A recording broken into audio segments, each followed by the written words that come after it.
नमस्कार दोस्तों, राधे राधे, जय श्री कृष्ण। भक्तों, सबसे पहले जितिया व्रत रखने वाली सभी माताओं और बहनों को जितिया व्रत की ढेरों सारी शुभकामनाएं। आज मैं आपको जितिया व्रत की संपूर्ण जानकारी दूंगा। भक्तों, इस साल जितिया व्रत 24 सितंबर से शुरू होकर 26 सितंबर को समाप्त होगा। भक्तों, जितिया व्रत या जीवित पुत्रिका व्रत हिंदू धर्म में मनाया जाने वाला एक महत्वपूर्ण पर्व है। यह व्रत मुख्य रूप से बिहार, उत्तर प्रदेश, झारखंड और नेपाल के कुछ हिस्सों में प्रचलित है। जितिया व्रत महिलाएं अपनी संतान की लंबी आयु, सुख समृद्धि और सुरक्षा के लिए करती हैं। यह व्रत आश्विन मास के कृष्ण पक्ष की अष्टमी तिथि को रखा जाता है। इस व्रत की खासियत यह है कि महिलाएं निर्जला व्रत रखती हैं, अर्थात बिना पानी पिए पूरे दिन उपवास करती हैं। व्रत से पहले नहाय खाए की परंपरा होती है, जिसमें व्रती महिलाएं स्नान करके शुद्ध भोजन करती हैं। जितिया व्रत के दिन कथा सुनने की भी परंपरा होती है, जिसमें जीवित पुत्रिका व्रत की महिमा और व्रत के नियमों का वर्णन किया जाता है। जितिया व्रत में जीमूतवाहन की पूजा की जाती है, जो एक पौराणिक राजा थे और उन्होंने अपने जीवन की आहुति देकर नागों को मृत्यु से बचाया था। इस व्रत में कठोर नियमों का पालन किया जाता है और अगले दिन पारण के साथ व्रत का समापन होता है।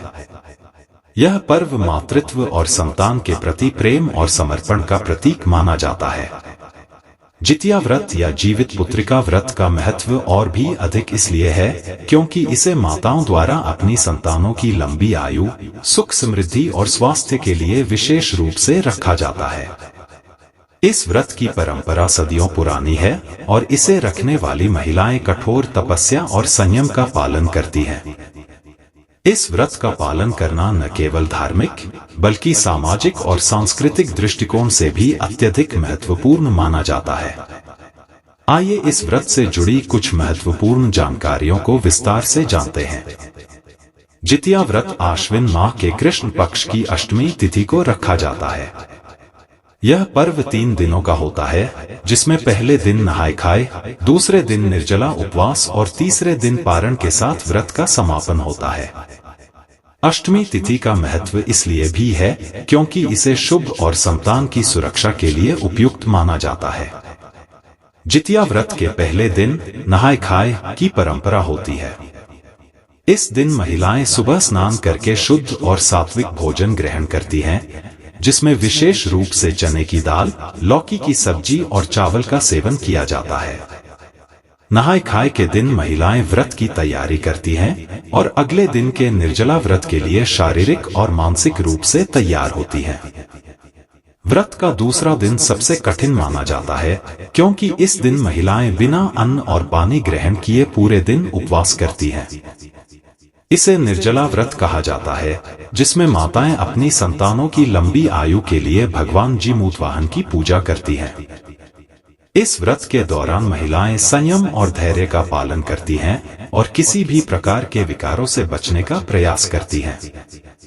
जितिया व्रत के दिन महिलाएं जीवित पुत्रिका व्रत की कथा सुनती हैं। इस कथा के अनुसार राजा जीमूतवाहन ने अपने जीवन की आहुति देकर नाग वंश को बचाया था। उनकी इस महान तपस्या के कारण ही जितिया व्रत का महत्व बढ़ा और इसे संतान की सुरक्षा के लिए रखा जाने लगा। इस कथा के माध्यम से माताओं को धैर्य, बलिदान और निस्वार्थ सेवा का संदेश दिया जाता है। तीसरे दिन व्रत का पारण किया जाता है, जो कि व्रत समाप्त होने की प्रक्रिया है। पारण के दिन महिलाएं पूजा अर्चना करने के बाद अन्नजल ग्रहण करती हैं। पारण का समय विशेष रूप से निर्धारित होता है और इस समय पर ही व्रत को तोड़ा जाता है। पारण के समय महिलाएं एक दूसरे को शुभकामनाएं देती हैं और व्रत के समापन के साथ उत्सव का माहौल होता है। जितिया व्रत की कथा प्राचीन काल में गंधर्वों का एक राजा था, जिसका नाम जीमूतवाहन था।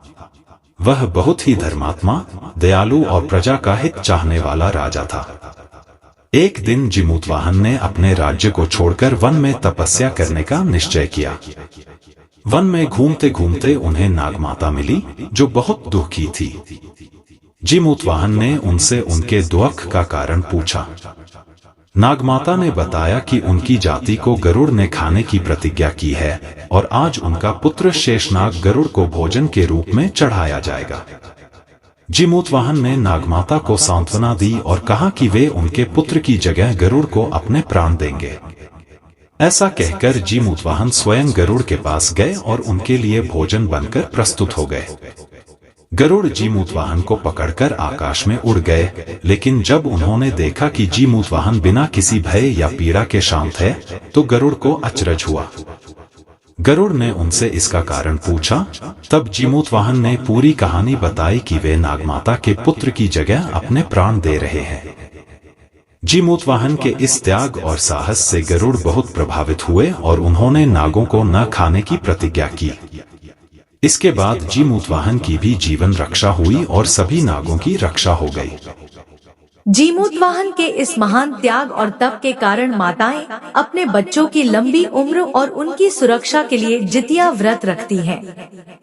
इस व्रत में महिलाएं कठोर उपवास करती हैं और अपने बच्चों की मंगल कामना करती हैं।